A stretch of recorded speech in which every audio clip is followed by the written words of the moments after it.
अस्सलामुअलैकुम नाज़रीन, आज मैं आपके साथ एक बहुत ही ख़ास और ईमान अफरोज़ मौजू पर बात करने जा रही हूँ।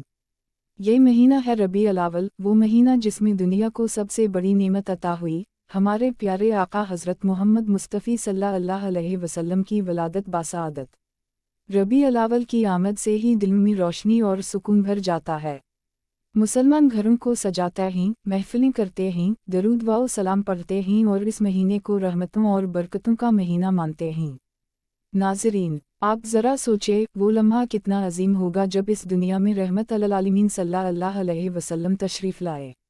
वो ज़ात जिसकी बदौलत हमें ईमान मिला, रोशनी मिली और सबसे बढ़कर अल्लाह से क़ुर्बत का रास्ता मिला। रबी अल-अव्वल में वजीफ़ा। इस महीने का सबसे बेहतरीन वजीफ़ा है दरूद पाक। रोज़ाना कसरत के साथ दरूद इब्राहीमी या कोई भी दरूद पढ़ें। दिल से दुआ करें कि या अल्लाह, हमें अपने महबूब सल्लल्लाहु अलैहि वसल्लम की सच्ची मोहब्बत अता फरमा। अपने घरों को ज़िक्र, तिलावत और नातों से मुनव्वर करें। एक और ख़ास अमल यह है कि रबी अल-अव्वल की रातों में कम अज़ कम 2 रकत नफल नमाज शुक्राने के तौर पर पढ़ें। नियत ये करें कि या अल्लाह, तूने अपने महबूब को इस दुनिया में भेजा, हम इस नेमत पर तेरा शुक्र अदा करते हैं।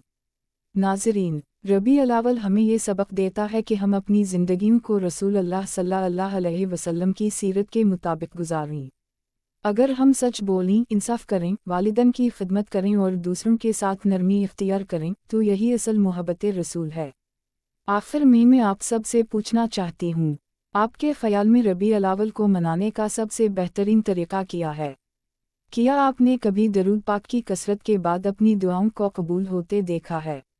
कमेंट्स में ज़रूर बताइएगा और अगर वीडियो पसंद आए तो चैनल को सब्सक्राइब करें ताकि ये पैगाम मज़ीद लोगों तक पहुँचे।